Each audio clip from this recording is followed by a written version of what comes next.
వెల్మలకు వెల్మో లేరు కాబట్టి అట్లా వెల్మా సైడ్ బ్రాహ్మణ్స్ పెట్టుకున్నాం. మనం మళ్ళీ కింద కూర్చుండి అపాయింట్మెంట్ లెటర్ పంపి మనం పెట్టుకోరు. ఈ 100 సంవత్సరాల రాజ్యాంగ సంబంధించిన ఆ పరిపాలకులు ఆ పరిపాలన తగ్గించాలంటే అలా ఈజీగా ఏముండదు, అది మనం చేసినట్టు ఉండదు. అందుకే ఇప్పుడు ఏమంటారు, డిగ్రీ చేసేటప్పుడు మా కామారెడ్డి స్టేషన్ ముందు రైల్వే ముందు పాము ముంగి సాడగడదు. అరే గంట తరబడి చూసినా పాము ఉంటుంది, పాము ముంగి సాడాడుతుంది తప్ప కాదు. ఎందుకంటే ఈ రెండు దగ్గర కూడా చేసే అవకాశం ఉంది, ఏముండదు ఉండదు. ఎందుకంటే డిఎస్ స్పీసీ చైర్మన్ ఉన్నప్పుడు కూడా ఒక ఇష్యూలో లేవబడ్డ ఆయన సంబంధించిన ఒక కొలీగ్ హాస్పిటల్లో ఉంటే హాస్పిటల్ ఉన్నా ఎంఎస్ సీనియర్ వచ్చినామంటే ఏమన్నా నేను రాజశేఖర్ ఉన్నామని చెప్పి అనుకుంటే మన ఉద్యమాలు లేకపోతే ఇదంతా ఈజీ కాదు. ఈ పాపం మొంగీసా కొట్లాట ఏదో పెట్టుకున్నారో మొత్తం ప్రేక్షకులకు బీసీలు ఎస్సీ ఎస్టీలుగా మనం ఉన్నాము. ఈ పాపం మొంగీసి కొట్లాడ కాదు, అది ఇద్దరు ఒకటే, అది ముట్టది గర్వది. సో మనం ఏం చేయాలంటే మనకు టార్గెట్ 2 సంబంధించిన ప్రభుత్వాలు, ప్రధాన పాత్ర బీజేపీ. ఇది అందరికీ తెలుసు. జర్నలిస్టు వ్యక్తులుగా మనకి ఏ పార్టీ ఏ కార్యక్రమం వహిస్తుందో మన దగ్గర తెలుసు. కానీ మనం కూడా ఒక స్పష్టమైన అభిప్రాయం కలిగి ఉండాలని జర్నలిస్టు భక్తులు. ఖచ్చితంగా మన టార్గెట్ కేంద్ర గవర్నమెంటే, ఆ తర్వాత రాష్ట్ర గవర్నమెంట్. ఇక మిగతా పార్టీలు ఇప్పుడు మిత్రులు శ్రీనివాస్ మన అదే ప్రవీణ్ అన్నాడు, అప్పుడు 33 రిజర్వేషన్లు 23 తీసుకొచ్చిన కూడా ఇప్పుడు సపోర్ట్ చేస్తుంది. 33 రిజర్వేషన్ తగ్గించి ఇప్పుడు సపోర్ట్ చేసి చేపిస్తామంటే ఇవన్నీ ఇట్లా కాదు. నేనేం కోరుకుంటానంటే ఇప్పుడు లేదు చైర్మన్ ఇక్కడ బీజేపీ సంబంధించిన వ్యక్తి ఇప్పుడు నోడల్ చదివా కానీ ఏమంటుందంటే వీళ్ళు ఎందుకు సపోర్ట్ చేస్తుంది, మీరు ఏంటి కార్యాచరణ ఏంటి? బీజేపీలో ఉన్న బీసీలు అందరూ కూడా గవర్నమెంట్ సెంట్రల్ గవర్నమెంట్ ఒక లెటర్ ఇవ్వండి, ఒక లెటర్ గవర్నమెంట్ ఇచ్చినా ఎవరు ఇవ్వలేదు. వీళ్ళ మీద వాళ్ళు వాళ్ళ మీద వీళ్ళు మాట్లాడుతున్నారు తప్ప అసలు విషయాన్ని బీసీ ఎట్లా సాధించుకున్నాం కదా.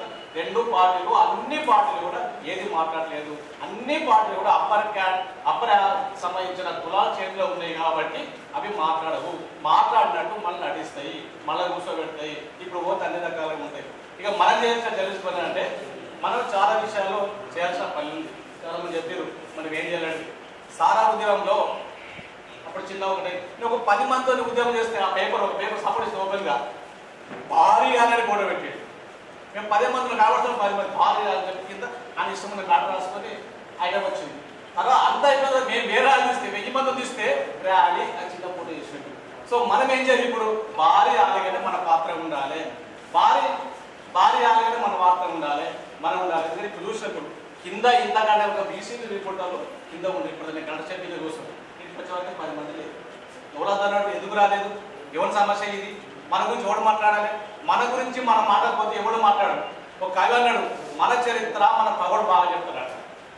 మన చరిత్ర బీసీల చరిత్ర ఎస్ఏ చరిత్ర మన వ్యతిరేకుడు బాగా చెప్తాడు. ఎందుకంటే మనకు తెలిసి ఇంగ్లీష్ రసుకులు ఏందో ఏది ఏదో బాగా తెలుసు కాబట్టి నీ చరిత్ర నీకే చెప్తాడు. ఆ సార్ బాగా చెప్పిండు అని చెప్పి మనం సంకలం గుర్తుకొని ఆ సార్కు అభిమానం అవుతుంది. అట్లా మనము బీసీలుగా ఎప్పుడు మాట్లాడుకుంటాలి, బీసీలో ఎప్పుడు చర్చిస్తూ ఉండాలి. ప్రతి విషయాన్ని రాజకీయ కోణంలో మనం మాట్లాడకపోతే మన సమస్య పరిష్కారం కాదు. కోర్టులు వస్తాయి, పోతే వస్తాయి. ఇంకా నేను చెప్పినట్టు కోర్టులో బీసీ లేరు, సుప్రీంకోర్టులో బీసీ జడ్జీ లేరు. ఇంత ఆచారం అది. సుప్రీంకోర్టులో బీసీ జడ్జీ లేరు, పిఎంఓలో అసలు ఎవరు కూడా బీసీ లేరు. ఈ లెక్కలు మన గూగుల్ చూస్తే అన్ని పేర్లు వస్తాయి, నేను చెప్పదు కాదు. పిఎంఓలో ఎంతమంది అప్పర్ కాస్ట్ ఎంతమంది బీసీలో ఐఏఎస్ అట్లాంటి ఎవరు దొరకడు. కొన్ని రిజర్వేషన్లు ఉన్నాయి కాబట్టి ఎస్సీఎస్లకు దాని ప్రకారం 2 ముగ్గురల్లా పనిచేస్తుంది.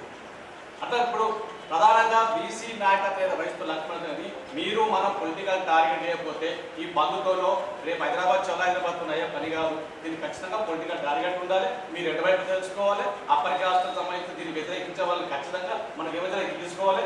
దాని నుంచి ఎవరన్నా ఈ ప్రజాస్వామ్యమైన సంబంధించిన డిమాండ్ అనుకునే అప్లికేషన్ ముందుకు వస్తే మనం స్వీకరిస్తాము, ఆహ్వానిస్తాము, దండగొడతాము.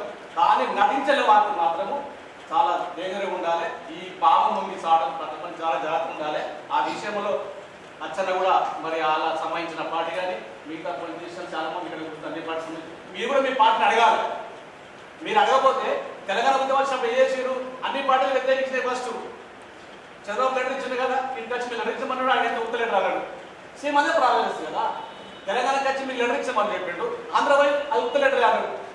ఇది కూడా అదే. కాబట్టి అప్పుడు పార్టీని కాదని బీసీలు ఇతర మీద ఎట్లయితే బయటకు వచ్చిరో తెలంగాణ ఉద్యమం కోసం ఇప్పుడు కూడా మనం కూడా ఆ పార్టీ నుంచి ఎదిరించి మనం ఫీల్డ్లో ఉండాలి, ఉద్యమాలు ఉండాలి.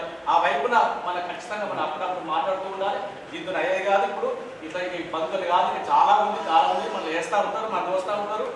ఇవి చాలా, ఎందుకంటే వాళ్ళ దగ్గర అన్నీ ఉన్నాయి. నేను చెప్తు కదా, ధనం ఉండేదండి, అన్ని చందాలకు వస్తారనే కించబడుతున్నారు. మళ్ళీ అప్పటి రాష్ట్రాలు చందాలు ఖర్చు బతకలేరు మీరు అంటున్నప్పుడు, మరి మనం ఒకవేళ పని ఆపేస్తే ఏమవుతుంది అని చంద్రబాబు తీసుకుంటాడు అని క్యారెక్టర్ నడుస్తుంది. ఇప్పుడు నేను ఒక జర్నలో ఒక మాట అన్నా, మీ జర్నలిస్ట్ అందరూ మన బంద్ అవుతారండి అంటే మేనేజ్మెంట్ ఒప్పుకుంటుంది అన్నాడు. ఏం చేస్తే అందరూ బంద్ అంతా తీసేలేదు కదా ఆ పేపర్లో. ఒక్కసారి బయటకు వస్తే దండం పెట్టి బయటకు వస్తాడు. సో మనం కార్యాచరణ కూడా మనకు ఉండాలి. అప్పుడప్పుడు మనం ఈ విషయంలో చాలా విషయాలు మనం డిస్కస్ చేసుకుందాం, మాట్లాడుకుందాం. ఇప్పుడే అంత ఈజీగా పని కాదు కాబట్టి చాలా సీరియస్గా ఉండాలి. రాడగా మా జర్నలిస్టులు అయితే అన్నకి కింద 10 మంది మీ గురుగారు అందరూ కాబట్టి ప్రయత్నం చేద్దాం, అందరూ కలుపుకుందాం అని చెప్పి నేను విజ్ఞప్తి చేస్తూ ఈ కార్యాచరణ రేపటి దాంట్లో జర్నలిస్టుగా మన అందరం ముందుకెళ్దామని కోరుకుంటున్నాను. వైలేబుల్ సజెషన్కు ఇప్పుడు మన జర్నలిస్ట్ వెల్ఫేర్ సొసైటీ తరఫున చైర్మన్ మన గంగారెడ్డి మాట్లాడుతున్నారు.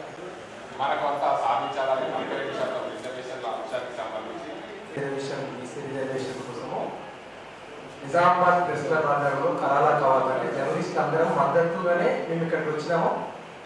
ఎలక్ట్రానిక్ మీడియాకి సంబంధించి మా రిపోర్టర్స్ జిల్లా వ్యాప్తంగా ఉంటారు. ఎలక్ట్రానిక్ మీడియా మినిట్ మేము మనం చేసేటువంటి ఉద్యమాన్ని అప్డేట్ చేయడానికి ఖచ్చితంగా మేము ముందుంటున్నాం. అయితే ఏంటంటే కొద్దిగా కమ్యూనికేషన్ గ్యాప్ కూడా వచ్చే అవకాశాలు ఉన్నాయి. మీరు ఏం చేస్తున్నారు, ఎట్లా చేస్తున్నారు అనేది కూడా మాకు తెలియదు. ఇక్కడొకరు అక్కడొకరు ఇందాక ఒక వచ్చింది ఏంటంటే వర్గాలు ఉన్నాయని ఒక మాట వచ్చింది. జేఏసీ చైర్మన్గా మీరు జిల్లా వ్యాప్తంగా ఏం జరుగుతుంది ఏంటనేది కూడా ఒక జస్ట్ మాకు ఇంటిమేషన్ ఇస్తే వాళ్ళ దగ్గర ధర్నా ఇస్తున్నాం, వాళ్ళ దగ్గర మేము అడిగిస్తున్నాం అంటే కొంచెం మాకు తెలుస్తుంది. దాని ద్వారా మేము ముందుకెళ్ళగలుగుతాం. మా యొక్క ఎలక్ట్రానిక్ మీడియా తరఫున బిల్లాశ్రయ గారు ఎన్నుకోబడినందుకు ముఖ్యంగా ఆయనకు అభినందనలు చెప్తా ఉన్నాం మా గురువు గారికి. అదే మాదిరిగా ఈరోజు బీసీ రిజర్వేషన్ కానివ్వండి ముఖ్యమైన పాత్ర పోషించాలని ఎంతైనా అవసరం ఉంది. ఎందుకంటే గతంలో ఎస్సీ రిజర్వేషన్లో కూడా మందకృష్ణ మాదిగ గారు ఎన్నో అణచివేతగా గురి అవుతున్నటువంటి కులాన్ని ఆయన ఢిల్లీలోని జంతర్ మంతర్ వద్ద ఎన్నో నిరాహార దీక్షలు, ఎన్నో ధర్నాలు చేసిన ఘటనలు మనం చూసాము. దానికి ప్రతిబింబంగా ఈరోజు ఆయన చేసిన కృషి, ఆయన చేసిన ఫలితం వల్లే ఎస్సీ రిజర్వేషన్ దక్కింది. అదే మాదిరిగా మీరు కూడా బీసీ మనమందరం కూడా ఈ బీసీ రిజర్వేషన్ల కొరకు మరి అనునిత్యం పోరాడుతూ మీరు ఇచ్చిన ఏదైతే సలహా సూచనల మేరకు మా ప్రోగ్రెసివ్ జర్నలిస్ట్ అసోసియేషన్ జాతీయ అధ్యక్షులు వీరాంజనేయులు గారి ఆదేశానుసారం మరి ప్రోగ్రెసివ్ జర్నలిస్ట్ యూనియన్ ఉమ్మడి జిల్లా అధ్యక్షులుగా మేము బీసీలకు ఏదైతే రిజర్వేషన్ కోసం పోరాడుతూ ఉన్నారో మా సంపూర్ణ మద్దతు మేము తెలుపుతా ఉన్నాము. అదే మాదిరిగా కామారెడ్డి, నిజామాబాద్ ఉమ్మడి జిల్లాలో కూడా మీరు ఎక్కడ సమావేశాలు, ఇక్కడ ధర్నాలు చేసినా మేము మా ప్రతినిధులందరూ మీకు తోడ్పాటు ఉంటారని చెప్పేసి మరోసారి ఈ బీసీ ఉద్యమము మన అనుకున్న విధంగా రిజర్వేషన్ కోసం పోరాడి మనం ఆ రిజర్వేషన్ తీసుకొచ్చుకున్న తర్వాతనే మనకు బీసీ హక్కుల నినాదం అనేది మనకు జరుగుతుందని చెప్పేసి నేను సంపూర్ణ మద్దతు తెలుపుతూ విరమించుకున్నాను. కార్యక్రమాన్ని చేసిన అందరికీ నమస్కారం. బీసీల 42% రిజర్వేషన్ రేపటి పనులకు సంపూర్ణ మద్దతు ప్రకటిస్తాము. ఇప్పటికైనా మనందరం ఏకతాటిపైకి వచ్చి దీన్ని సాధించుకోవాలని నా మనవి. ప్రధాన కార్యదర్శి శేఖర్ గారు, జేఏసీ చైర్మన్ రచన, కో చైర్మన్ రచన, నారాజు, ఫ్రెండ్స్, నిజంగా ఇది మనం 10 మందికి ఉన్నామా 20 మందికి ఉన్నామా అని చర్చ జరుగుతున్న లెక్క కడితే 20 మంది పైన ఉన్నాం. అంటే 20 మంది జర్నలిస్టులు, కానీ ఆ జర్నలిస్టులల్లా అప్పర్ క్లాస్ జర్నలిస్టులు, దళిత జర్నలిస్టులు, బీసీలమే కాదు, ఇట్లాంటి సంక్లిష్టమైన అంటే మేలు కలయిక అనేది ఇక్కడ నిజామాబాద్ కనపడ్డది. ఇంకోటి ఏంటంటే ఇది మామూలు కాదు, ఇది మొత్తం తెలంగాణ మొత్తంలో 33 జిల్లాలు పాత 10 జిల్లాలు కలిసి మొట్టమొదటి ప్రయత్నం నిజామాబాద్ ప్రెస్ క్లబ్ చేసింది. తెలంగాణ బీసీ బంధుకు మొట్టమొదటిసారిగా సంఘీభావము మేము ప్రత్యక్షంగా పాల్గొంటున్నామని చెప్పేసి ప్రకటించిన ఏకైక press club Nizamabad press club. ఇది హిస్టారికల్ డిసిషన్, ఇది చారిత్రాత్మకమైన నిర్ణయం. అట్లాగే నాకు నిన్న ఎంత సంతోషం అనిపించిందంటే మధ్యాహ్నం వాళ్ళ ఆఫీస్లో కూర్చొని నిన్న మీటింగ్ రోజు ఒక రకమైన ఎమోషన్ తోటి ప్రకటించినాం. మేము కూడా వస్తాం, తెలిసినాం, ప్రత్యక్షంగా వస్తాం, సో మేము కూడా కూర్చుని ఒక మీటింగ్ పెట్టుకొని మేము నిర్ణయం తీసుకుంటామని చెప్పగానే ఆర్కేతో మాట్లాడినాం. ఆర్కేతో అనుకున్నాం మరి, ఎందుకంటే అది ఇక్కడ రాజకీయపరమైన అభిప్రాయం కూడా గౌరవించాల్సి వస్తుంది. నేను బీసీ కాదని అనుకుంటానేమో ఏమో అనుకుంటే చాలా సింపుల్గా తమ్ముడు, చాలా సింపుల్గా ఏముందన్న ఈ సోషల్ ఇష్యూల తర్వాత మొత్తం కూడా ఎస్సీ ఎస్టీ బీసీ మైనారిటీ మనం కలిసేటప్పుడు సమాజం లేదన్నా డెఫినెట్గా పెడదాం అన్నాడు. ఇంటర్వ్యూ తమ్ముడు ఇక్కడ మేము అనుకునేది కూడా అంటే బయటకు వచ్చిన వ్యక్తులకు క్లారిఫికేషన్, మేము అనుకునేది కూడా అంటే సంఘాల ప్రతినిధులే పిలుద్దాం అనుకున్నాం. ఇది మామూలుగా మొత్తం జర్నలిస్ట్ అంతా బీసీలు కానీ మిగతా జర్నలిస్ట్ పిలవాలనుకున్నాం కాబట్టి అన్ని జర్నలిస్ట్ సంఘాలకు సంబంధించిన ప్రతినిధులు వాళ్ళ సంఘాలకు సంబంధించిన బాధ్యులు మాత్రమే వాళ్ళ ఈ సమావేశానికి వచ్చారు. ఇది సింబాలిక్ మూవ్మెంట్. ఇది ఒక నిదర్శనంగా మాత్రమే ఈ కార్యక్రమం. నేను నిజామాబాద్ ప్రెస్ క్లబ్ ను నాయకత్వాన్ని చాలా మనస్ఫూర్తిగా నిజంగా బాలకొండ ఏ వ్యక్తి ఏ మొగడు చేయలేదు. హైదరాబాద్ లో ఉండే ప్రెస్ క్లబ్, కరీంనగర్ లో ఉన్నాయి, అట్లాగే వరంగల్ పెద్ద ప్రెస్ క్లబ్ ఉంది, ఖమ్మంలో పెద్ద ప్రెస్ క్లబ్ ఉంది, నల్గొండలో అయితే మాకు ఇంట్లో లేనేడు అంటారు. ఒక 9 ప్రెస్ క్లబ్, సంగారెడ్డిలో పెద్ద ప్రెస్ క్లబ్ ఉంది, మనకడే పెద్ద ప్రెస్ క్లబ్, మనకడే ఎక్కువ గ్యాదరింగ్ చేస్తాం, మనకంటే కూడా అక్కడ గ్యాదరింగ్ ఉంటుంది, అక్కడ సంఖ్య బలం కూడా ఎక్కువ. మరి ఎవరికి రాని ఆలోచన నిజామాబాద్ ప్రెస్ క్లబ్ నిజంగా ఒక కొత్త చూపించింది. నిజామాబాద్ ప్రెస్ క్లబ్ తో తెలంగాణ నుంచి అన్ని ప్రెస్ క్లబ్లను కూడా నడవమని చెప్పి శుభాల నుంచి అటు కూడా మెల్ల స్టార్ట్ చేస్తాం. భవిష్యత్తులో అన్ని జిల్లాలలో అన్ని ప్రాంతాలకు ఆదర్శంగా దిక్చూసి నిలబడే నిజామాబాద్ ప్రెస్ క్లబ్ తో అన్ని సంఘాలు కలుస్తాయని చెప్పేసి నేను ఈ సందర్భంగా ధీమా వ్యక్తం చేస్తున్నా. ఇంతకుముందు నర్సులు మాట్లాడే విషయాలు నిజంగా అయితే ఓరియంటేషన్ క్లాస్ లో చాలా పనికి వస్తుంది. నిజమే కదా, ఇంతకుముందు దాస్ మాట్లాడి కూడా అదే కరెక్టే. మరి ఎవరు మేము యుద్ధం చేస్తున్నాం? ఇప్పుడు అందరూ కూడా మంచిగా ఉన్నది, మరి కోటిలో అయిపోయాయి, అందరం శాఖలు రొయ్యలు దొరకలేవు, బొక్కలు దొరకలేవు, ఏం దొరకలేవు, కోళ్ళు దొరకలేవు, ఆడ చేప దొరకలేవు, 3 కూడా దొరకలేవు. ఏమైతుంది మరి? దీంట్లోనే ఆన్సర్ కూడా ఉంది, ఈ క్వశ్చన్స్ లోనే ఆన్సర్ ఉంది. ఎవరైతే నడుస్తున్నారో అది బీజేపీ కానీ టీఆర్ఎస్ కానీ అట్లాగే కాంగ్రెస్ కానీ ఎవరైనా కానీ ఇవ్వాల్సింది బీజేపీ, ఈవెన్ గట్టిగా అడగాల్సింది కాంగ్రెస్, దానికి సపోర్ట్ నిలబడాల్సింది బీఆర్ఎస్. సో ఆ 3 ప్రధాన పాలక పక్షాల మీద ఒత్తిడి పెంచడానికి మాత్రమే మనం బంద్ అనేది ఒక క్లారిటీతో మనం ముందుకు పోవాలి. ఎందుకంటే ఈ ఒత్తిడి కనుక రేపు బందే కాదు, దాని తదనంతర కంటిన్యూషన్ కార్యాచరణ కూడా దానికోసమే. ఎవరైతే ఇస్తామని చెప్పేసి మనం సరే ఆశలు పెట్టినా, నిజంగా కమిట్మెంట్తో పెట్టినా, ఏదైనా పెట్టిన ఒక ప్రయత్నం జరిగింది ఇక్కడ నుంచి తెలంగాణ గవర్నమెంట్ తరఫున. సెంట్రల్ గవర్నమెంట్ సంబంధించిన ఇష్యూస్ కూడా వాళ్ళు కొంత టేక్ ఓవర్ చేయాల్సి ఉంది. మరి బీజేపీ మామూలు సీట్లు కాదు, అసలు అది దింపతి 8 సీట్లు పార్లమెంట్ ఉన్నాయి కాబట్టి బీజేపీకే ఎక్కువ భుజాల మీద బరువు ఎక్కువది. కాంగ్రెస్ తో కూడా అట్లాగే అవసరం వస్తుంది. నిన్న మనం అనుకున్నాం అక్కడ రాహుల్ గాంధీ మోడీ కూర్చొని ఛాయ్ తాగినంత సీట్లు తీసి కథం పట్టచ్చు. ఇచ్చారు కదా 10% అగ్రవర్ణాలకు ఎట్లా వచ్చినాయి ఇప్పుడు అడిగిందా? ఇయ్యలేరా? ఇస్తారని మోడీ అన్నాక మరి రాహుల్ గాంధీ కూడా వద్దన్నాడు. అట్లాగే ఈ 42% రిజర్వేషన్ విషయంలో కూడా నర్సింగ్ చెప్పిన విషయాలను ఖచ్చితంగా మనం దృష్టిలో పెట్టుకోవాలా. ఇది ఫస్ట్ మీటింగ్ కాబట్టి మనం కామ్గా ఉంటున్నాం. భవిష్యత్తులో కంటే ఈ రాజకీయ పార్టీల స్పష్టమైన వైఖరి లేకపోతే ఇక్కడికి వచ్చిన లక్ష్మణాలను కూడా మనం నిలదీయాల్సిన అవసరం ఉంది. ఇక్కడికి వచ్చిన కాంగ్రెస్ వాళ్ళని కూడా మనం నిలదీయాల్సి వస్తుంది. పాలు నీళ్ళని చాలా క్లారిటీగా మనం వాటిని వేరు చేయాలి. ఎందుకంటే జర్నలిస్టులతో సాధ్యమవుతుంది. తెలంగాణ ఉద్యమంలో కూడా జర్నలిస్ట్ చేసిన పని ఇదే. ఎవడంటే వాళ్ళకి సపోర్ట్ కొట్టి బదిలీ చేసి పోవాల్సిన అవసరం లేదు. ఉద్యమ సామాజిక కోణంలో మాత్రం మనం వస్తున్నాం. దీనిలో భాగంగా తెలంగాణ ఉద్యమంలో మనకు ఒక అనుభవం ఉంది. తెలంగాణ జర్నలిస్ట్ ఫోరంగా ఉద్యమము బాగా ఉజ్వలంగా జరుగుతూ ఉంది, పాయలుగా పోతా ఉంది. అక్కడ గద్దరన్న ఒకటి పెట్టినాడు, కాంగ్రెస్ వాళ్ళు ఒకటి పెట్టినారు, టీఆర్ఎస్ జేఏసీ మేము రామంతా టీఆర్ఎస్ ఉన్నారు, కేసీఆర్ కన్సల్టంగా జరిగింది. కాబట్టి అది మేము రాజకీయంగా మాకు నష్టం కాబట్టి రాను బీజేపీ వాళ్ళు దూరంగా ఉన్నారు, కమ్యూనిస్ట్ పార్టీ కూడా దూరంగా ఉంది.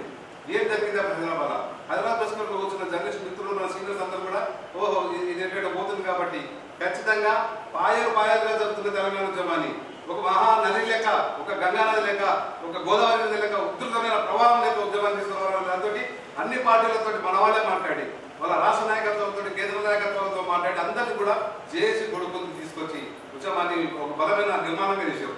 కాబట్టి రేపు నిజామాబాద్లో కానీ మేము హైదరాబాద్ నాయకులతో కూడా మాట్లాడతాం. హైదరాబాద్ కూడా ఉన్న వాళ్ళతో మాట్లాడాలా. ఎందుకంటే హైదరాబాద్ కూడా ఏం జరుగుతుందో నిజామాబాద్ ఇక్కడ మనము వేరే లేదు కాబట్టి ఓపెన్గా మాట్లాడుతున్నాం. నేను నిన్న నరాల సుధాకర్తో మాట్లాడాను. అది మీరు ఎందుకు రాలేరని అడిగాను.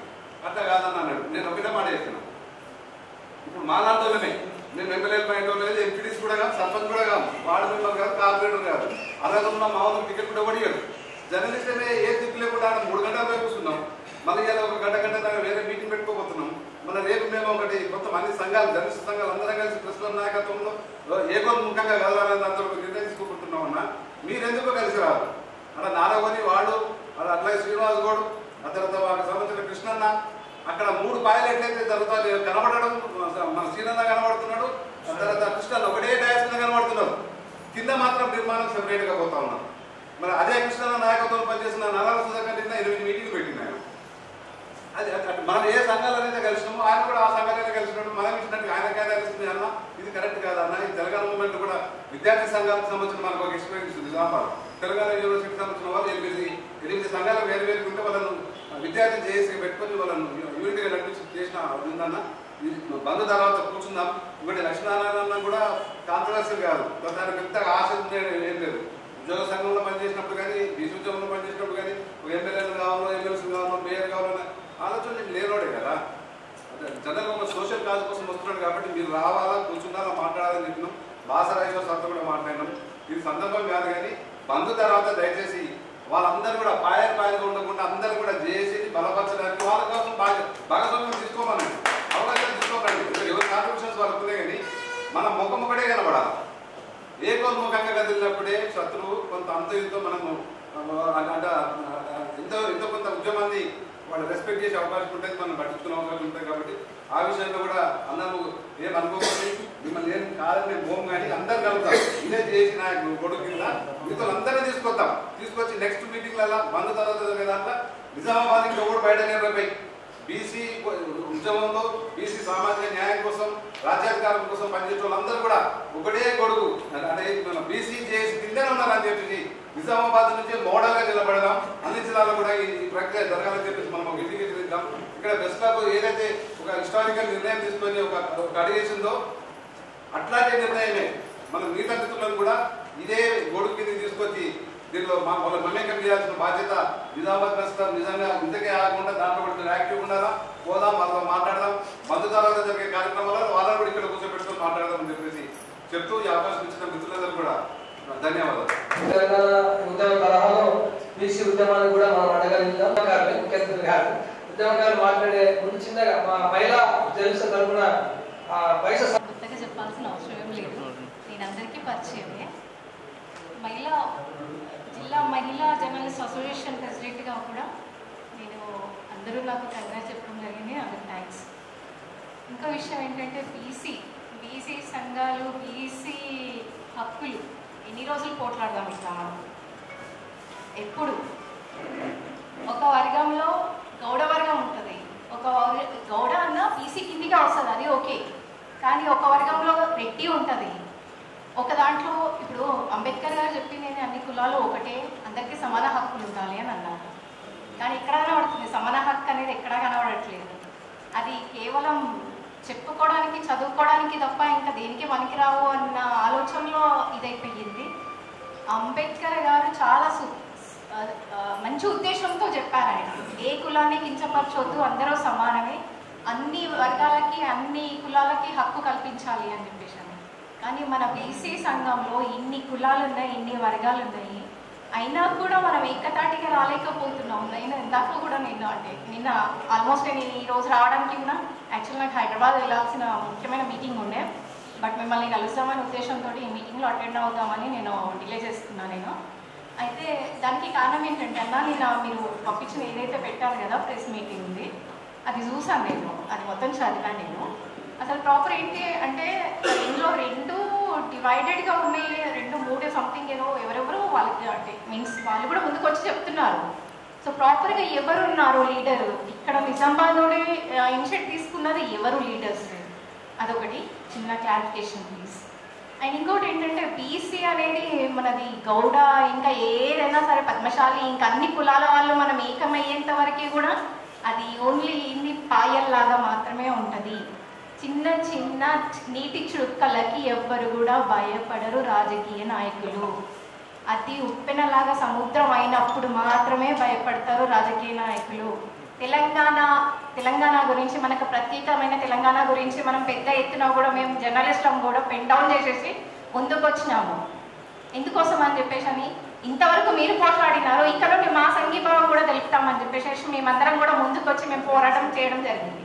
దానివల్ల ఎంతోమంది మీద కేసులైనాయి, అవి కూడా ఓకే, అన్నిటికీ కూడా సిద్ధపడి ముందుకు వచ్చినందుకు మనం ప్రత్యేక తెలంగాణ మనం సాధించుకున్నాము. తెలంగాణ టైంలో ఏ విధంగా అయితే మనము సాధించుకొని ఒక్క దాటిపైన అందరం నిలబడి ఉన్నామో, ఇప్పుడు కూడా బీసీ సంఘాలు, బీసీ ఇంతమంది ఉన్నారు బీసీ సంఘాలు, అన్ని కులాలు బయటకు రండి, మీరు ముందుకొచ్చి, మీరు నిలబడితే నాయకులందరూ ముందుకొచ్చి నిలబడితే మేము మమ్మేకమవుతాము.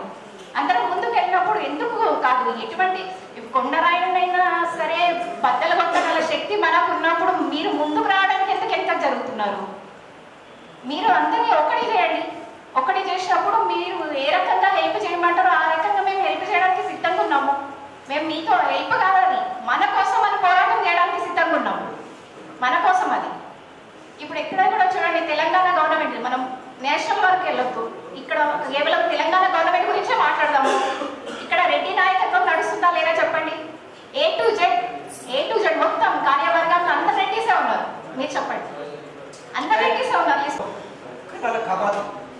జర్నలిస్టుల ఐక్యత గురించి ఈ ప్రోగ్రాం నిర్వహించినందుకు పెద్దలందరికీ కూడా హృదయపూర్వక నమస్కారాలు తెలియజేస్తున్నాము. బీసీల ఐక్యత అనేది చాలా ఇంపార్టెంట్. మనకు యూనియన్లు చాలా ఉన్నాయి, జిల్లాలో చూసుకున్నా, రాష్ట్రంలో చూసుకున్నా, ఎక్కడ చూసుకున్నా బీసీలకు సంబంధించినటువంటి యూనియన్లు, కోకొల్లలు ఉన్నాయి. కానీ సమస్యలు కూడా అట్లాగే ఉన్నాయి. ఉన్నటువంటి సమస్యలు పరిష్కారం అవుతున్నాయంటే ఎక్కడ కూడా పరిష్కారం కాలేదు. ఇప్పుడు కూడా ఈవెన్ విద్యార్థుల స్కాలర్షిప్లు కూడా 7 సంవత్సరాలు డిగ్రీ అయిపోయి 7 సంవత్సరాలు అయినా కానీ స్కాలర్షిప్లు రానటువంటి బీసీ విద్యార్థులు ఉన్నారు. ఎంతమంది నాయకులు ఆ విషయంలో పోరాడినటువంటి వాళ్ళు ఉన్నారు, ఇక్కడ అడిగిన వాళ్ళు ఉన్నారా? విద్యార్థులు కొంతమంది ఫీ కట్టలేక చదువులకు దూరమైన వాళ్ళు కూడా ఉన్నారు. ఎన్నో ఎగ్జాంపుల్స్ నా దగ్గర ఉన్నాయి, అంటే ఎవిడెన్స్లు ఉన్నాయి అలాంటి. అంటే బీసీ నాయకులు ఏం చేస్తున్నారంటే, సార్ మేము ఉన్నాం, మా యూనియన్ ఉందని చెప్పుకోవడానికి తప్ప ఏ సమస్య దగ్గర కూడా ఎవరు రావట్లేదు. ఇది మాత్రం వాస్తవం. అందరూ కలుపుకొని వెళ్ళండి.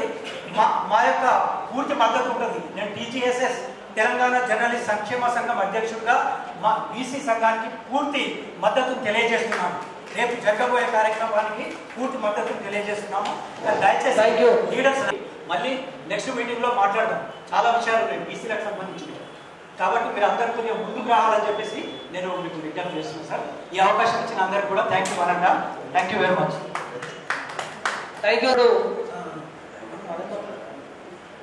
మన జర్నలిస్టులకు సంబంధించి ఎస్సీ, ఎస్టీ, బీసీ, మైనార్టీలు ఉన్నారు. ఉద్యమానికి బీసీలు పోయినారు, బీసీలో ఎస్సీలు వచ్చింది. ఇవన్నీ కూడా వేరియేషన్ లేదు. జర్నలిస్టుల మన అందరి కులం ఒకటే, ఇది మాత్రం గుర్తుంచుకోవాలి. ఇక సమావేశంలో భాగంగా మన ఏదైతే జేఏసీ కో చైర్మన్ గోపిల్ నర్సయ్య గారిని మాట్లాడుతుంది కాబట్టి ఉద్యోగుల పక్షాన రాష్ట్ర ప్రధాన కార్యదర్శిగా కాబట్టి ఆయన అభిప్రాయాన్ని చెప్తారట. మాట్లాడండి, మైక్ ఆన్ చేస్తాం.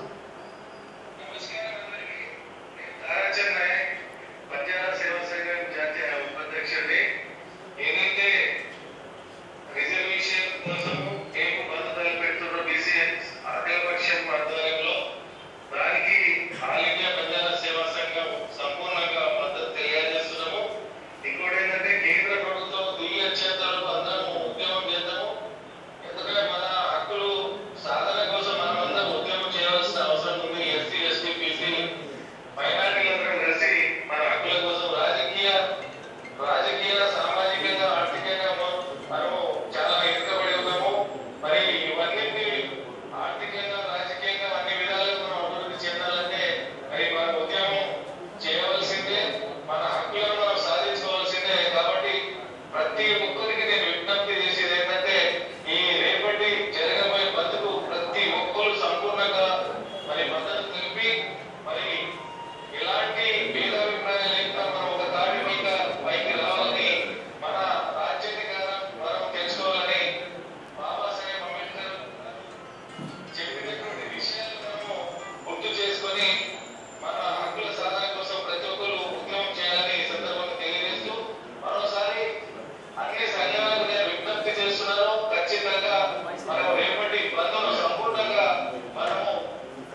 అనేది నిజామాబాద్ ప్రెస్ క్లబ్ నుంచే తెలంగాణ రాష్ట్రంలో నిజంగా నిజామాబాద్ నుంచే మొదలవడం అనేది చాలా గర్వకారం. నిజంగా మన రామకృష్ణ అన్న గారికి, అలాగే శేఖర్ అన్న గారికి, మన ఆర్కే అన్న గారికి, అలాగే జమల్పూర్ గణేష్ అన్న గారికి, గగా అన్న గారికి, అందరికీ కూడా పేరు పేరున ఇక్కడికి విచ్చేసిన పెద్దలందరికీ కూడా, మా పెద్దన్న నాసన్న గారికి కూడా, మా రాష్ట్ర బీసీ ఉద్యోగుల పక్షాన ధన్యవాదాలు తెలియజేస్తున్నాం. ముఖ్యంగా నిజంగా అందరికీ హ్యాట్సప్. అందరూ పెద్దవాళ్ళందరూ కూడా ఒక 20 సంవత్సరాలుగా మాకు జర్నలిస్ట్ గా తెలుసు. ఫోర్త్ ఎస్టేట్ గా పిలువబడే మన జర్నలిస్ట్ మిత్రులు కూడా చాలా మంది తెలంగాణ ఉద్యమంలో మాతో కలిసిమెలిసి పనిచేయడం జరిగింది. దాదాపుగా వాళ్ళు కూడా చాలా కష్టపడ్డారు. కానీ తెలంగాణ వచ్చిన తర్వాత కూడా వాళ్ళకి ఎటువంటి ప్రయోజనం అనేది కలగలేదు. ఎవరైతే ఉద్యమంలో పనిచేశారో వాళ్ళకి ఎవ్వరికి కూడా ప్రయోజనం అనేది కలగలేదు. ఒకటే ఇప్పుడు కూడా సేమ్, ఇప్పుడు 42% రిజర్వేషన్ అనేది ఓన్లీ స్థానిక సంస్థలే అంటున్నారు. మన కులగణన అనేది ఇప్పుడు కాంగ్రెస్ పార్టీ వచ్చిన తర్వాత కామన్ డిక్లరేషన్ ప్రకారం కులగణన అనేది చేపట్టడం జరిగింది. అందులో భాగంగానే 55% ఉన్న బీసీలకి 42% రిజర్వేషన్లను ఆర్థికంగా మన బీసీలు వెనుకబడి ఉన్నారనే ఉద్దేశంతో 42% రిజర్వేషన్ ను స్థానిక సంస్థల్లో ఏర్పాటు చేయాలనే ఉద్దేశంతో మన జీవో నెంబర్ 9 తీసుకురావడం జరిగింది ఈ ప్రభుత్వము రేవంత్ రెడ్డి గారి ఆధ్వర్యంలో. కానీ హైకోర్టు దాన్ని కొట్టివేయడం జరిగింది. అలాగే సుప్రీంకోర్టు కూడా చాలా పెద్ద ఎత్తున మహేష్ కుమార్ గౌడ్ ఆధ్వర్యంలో వెళ్ళడం జరిగింది. కానీ 42% వాళ్ళు కూడా ఒప్పుకోలేదు. ఆ జీవోను కూడా కొట్టివేయడం జరిగింది. కాబట్టి ఇప్పుడు గురుతర బాధ్యత బీజేపీ పైనే ఉంటుంది. కాబట్టి కంపల్సరీగా బీజేపీ అనేది దీన్ని తీసుకొని 9th షెడ్యూల్లో చేర్చి మన బీసీలకు సంబంధించిన 42% తీసుకురావాల్సిన బాధ్యత మన బీజేపీ ప్రభుత్వంపై ఉంది, మన ఎంపీల పైన ఉంటుంది. మన 8 మంది ఎంపీలు ఉన్నారు, 8 మంది ఎమ్మెల్యేలు ఉన్నారు. కాబట్టి వీళ్ళంతా నిజంగా కష్టపడి రేపు బంద్ అనేది మనం సక్సెస్ చేస్తే ఢిల్లీకి సెగ తగలాలి. ఢిల్లీకి ఎప్పుడైతే సెగ తగులుతుందో అప్పుడే బీసీ అంటే బ్యాక్వర్డ్ క్లాసెస్ కాదు, బీసీ అంటే బీ కేర్ఫుల్ అనేది ఒక నినాదాన్ని బయట పంపాల్సిన అవసరం ఎంతైనా ఉంది. నిజంగా అంటే అందరి ఆధ్వర్యంలో ఈ రోజు జేఏసీ ఏర్పాటు చేయడం జరిగింది. మన బొబ్బిల గారి అందరికీ పిలిపించారు. 8 బీసీ సంఘాలు ఉన్నాయి. బీసీ సంఘాలను పిలిపించి మాట్లాడడం జరిగింది. కానీ ఒక బీసీ సంఘం ఇందులోకి రావడానికి సంకోచించి, అంటే అక్కడ కృష్ణయ్య గారు ఏ రకంగా అయితే చైర్మన్ గా ఉన్నారో, working chairman, co chairman, vice chairman ఏ రకంగా ఉందో ఇక్కడ కూడా సేమ్ అదే రకంగా చేసుకుందామనే ఉద్దేశంతో అన్నగారు ఆఫీస్ కి గీతా భవన్ పిలిపిస్తే లేదు మాకు కూడా చైర్మన్ కావాలనే ఉద్దేశంతో ఈ బంద్లో వాళ్ళు, అంటే మీ అందరికీ క్లారిటీ కావాల్సింది అన్నగారు కూడా ఇస్తారు కాబట్టి మీకు చెప్తున్నాము. వాళ్ళు వస్తే వర్కింగ్ కమిటీ ఇప్పటికి కూడా ఎవరికి ఇవ్వలేదు. వర్కింగ్ చైర్మన్ రెడీ ఉంది. కంపల్సరీ వాళ్ళు వస్తే ఇప్పుడు ఇవ్వడానికి కూడా సిద్ధంగా ఉన్నాము. అందరు కలిసిమెలిసి పనిచేస్తేనే తెలంగాణ ఉద్యమం ఏ రకంగా అయితే ఉపయోగిస్తున్నా ఏగిందో బీసీ ఉద్యమం కూడా అదే రకంగా ఉండాలనే ఉద్దేశంతో చేస్తే బాగుంటుందనేది నా అభిప్రాయం. అన్నగారు కూడా ఉన్నారు, జమల్పూర్ గణేష్ అన్న గారు కూడా మాకు కూడా ఇప్పుడు సజెషన్ సూచనలు కానీ ఇవ్వడం జరిగింది. ఈ స్థాయికి వచ్చినామంటే అన్నవారు మీరు అందరు కోఆపరేషన్ చేస్తేనే ఈ స్థాయికి రావడం జరిగింది. కాబట్టి బీసీ బంధుకు సహకరించిన నిజామాబాద్ ప్రెస్ క్లబ్ సభ్యులందరికీ కూడా నిజంగా చెప్తున్న హ్యాట్సప్. మా రాష్ట్ర కమిటీ తరఫున మా ఉద్యోగుల పక్షాన thank you so much. BC బంధువుల కోసం ఏర్పాటు చేస్తున్నటువంటి 42% రిజర్వేషన్ కోసం కోర్టులో మన కేసు కొట్టివేయడంతో దీనిపై రేపు బీసీ జేఏసీ తరఫున బంధుకు పిలుపు ఇవ్వడం జరిగింది.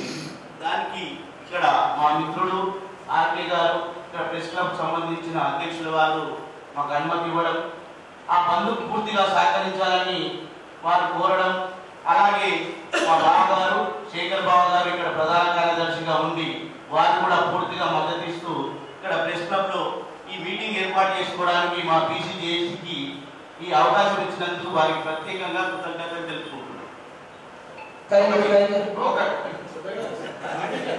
మనం అన్ని పార్టీలు మన బీసీలకు సంబంధించి 42% రిజర్వేషన్ ఇవ్వడానికి అందరికి ముందరే వచ్చారు. అసలు మనకు ఇవ్వాల్సింది 60% రిజర్వేషన్. మేమున్నాం 56%, 57% అని జనాభా లెక్కల ప్రకారం మన గవర్నమెంట్ చూపించడం జరిగింది. కానీ అందరిలో కూడా ఉన్న అభిప్రాయం 60 నుంచి 62% ఉన్నాం బీసీ జనాభాలో. సరే 56% రిజర్వేషన్ ఇవ్వాల్సిన సందర్భంలో 42 ఇవ్వడమే మాకు తక్కువ వచ్చిందని మేము ఆలోచన. ఆ 42 కూడా అన్ని పార్టీలు మద్దతు ఇస్తున్నాయంటున్నాయి. ఇప్పుడు మనం మాయమవుతుంది. ఈ పంతుల పార్టీలు సౌకర్య పార్టీలు మొదటి పోయింది, ఆ దొరల పార్టీలు తీసుకుపోయింది. ఇంతో కింద రేవంత్ రెడ్డి గారు రెడ్డి అయినా కానీ చెప్పేసి దాని ఒక ముందరికైతే ఫైల్ తీసుకుపోయింది. మా బీసీల కోసం ఇంత కట్టాడుతున్నా కానీ మనం సపోర్ట్ చేయాల్సిన బాధ్యత, మనం అండగా నిలవాల్సిన బాధ్యత మనందరిపైన ఉంది.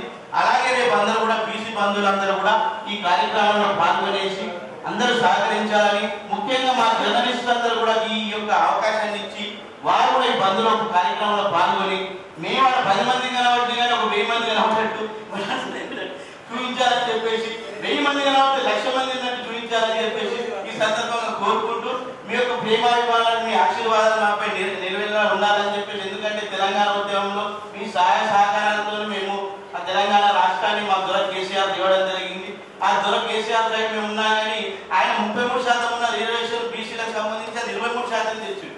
ఇవాళ ఆయన కొడుకేమో చిన్న దొరనేమో ఆల్రెడీ మేము రిజర్వేషన్ సపోర్ట్ చేస్తున్నాం, మేము ముందర పోతున్నాం అంటున్నాడు. ఇంతవరకు నిజమో సరే, ఇప్పుడు అందరినీ ముందర తీసుకుపోతేనే ఫైల్ ముందర పోతుంది. ఇప్పుడు ఆల్రెడీ మనకు పంతులు ఉన్నాడు బీజేపీ పార్టీ అధ్యక్షుడు, ఆ పంతులు కూడా నేను సపోర్ట్ చేస్తాను. మరి ఆ సపోర్ట్ ఏదో డైరెక్ట్ పోయి మోడీ దగ్గర పోయి 42% బాబు ఈ అని చెప్తే వచ్చిపోయి వచ్చాడు. ఆ వచ్చిపోయి వచ్చేది ఉండకుండా ఇది ఇట్లా నడుస్తుంది. ఈడనేమో మనం ఎమ్మెల్యేని గెలిపిస్తున్నాం, ఆయన ఒక సౌకర్యం. కనీసం నేను వచ్చేసి మేము బీసీలకు మీరు బీసీలో కోటేశ్వరయ్య మేము మీకు సపోర్ట్ చేస్తున్నా అని చెప్పి ఒక మాట చెప్పడానికి ముందర రాకొచ్చిందంటే ఇది ఎంతవరకు న్యాయమో ధర్మమో మనం ఆలోచించాలి. ఇప్పటికైనా బీసీ బంధువులు జర ఆలోచనతో ముందడుకోండి. ఇప్పటికే మన రాజ్యాధికారుల నుంచి కిందికి పడిపోయినాం. ఇప్పుడు 15 ఏళ్ల నుంచి మనకు రాజరికంలో లేవు. కాబట్టి ఇప్పటికైనా బీసీ బంధువులందరూ కూడా రేపు జరగబోయే స్థానిక సంస్థల ఎన్నికల్లో కానీ, ఎమ్మెల్యే ఎన్నికల్లో కానీ, ఎంపీల ఎన్నికల్లో కానీ బీసీలకు ఓటు చేసి గెలిపించుకుంటే ఈ రాజ్యాధికారం ఆలిచ్చేది రిజర్వేషన్ మనం మీద గద్దె కూర్చుంటే మన దగ్గర వచ్చి భోజనం దొరికినట్టు అన్ని దొరుకుతాయని చెప్పేసి చెప్పడం జరుగుతుంది. ఈ అవకాశం ఇచ్చినందుకు జర్నలిస్టు సంఘం యొక్క అధ్యక్షుడు రామకృష్ణ గారికి, ఇటు శేఖర్ గారికి ప్రత్యేకంగా ధన్యవాదాలు.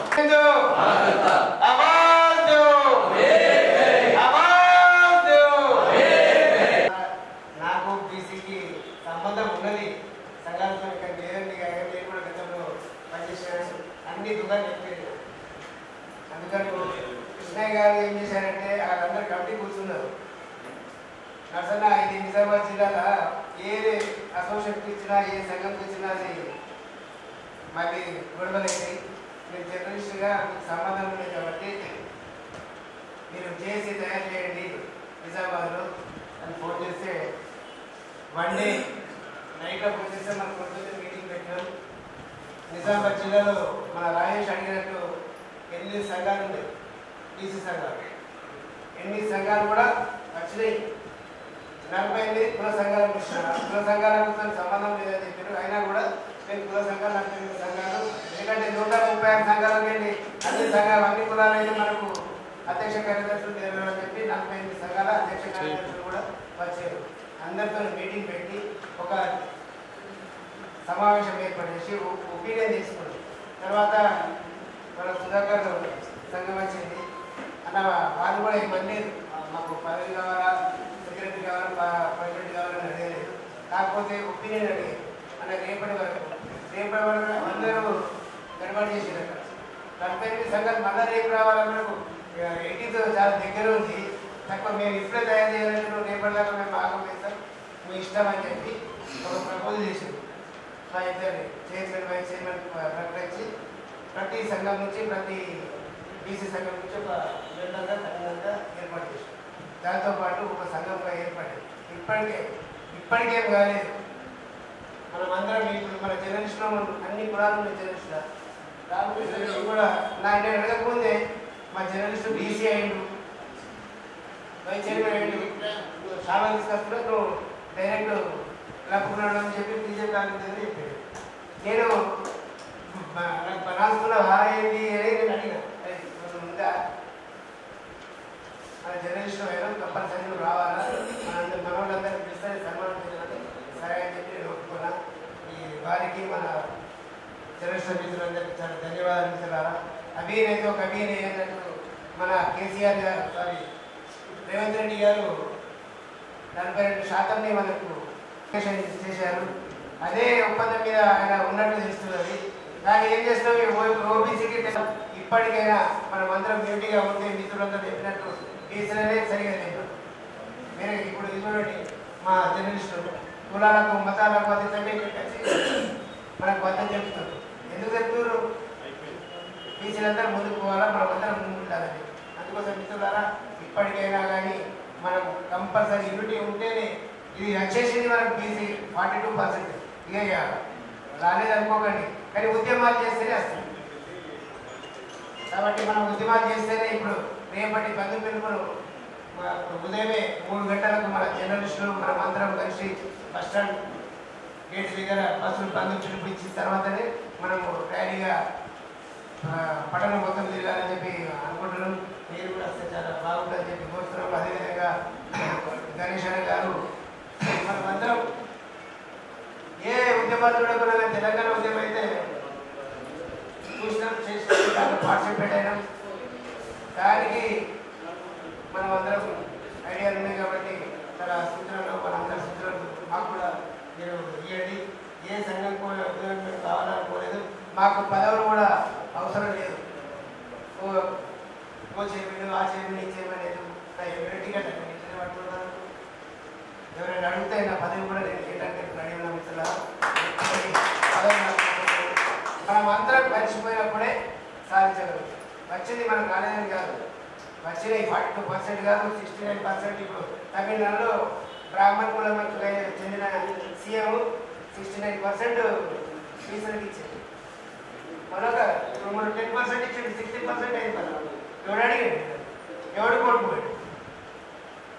అందుకని ఇప్పటికైనా వీళ్ళకు బీసీలకు తెలంగాణ భాష చెప్పాలంటే మస్తీ బాగున్నది, వాళ్ళ 42% అని చెప్పి వాళ్ళు అనుకుంటున్నాం. 42% సాధించాక మనం 60% మళ్ళీ పోరాటం.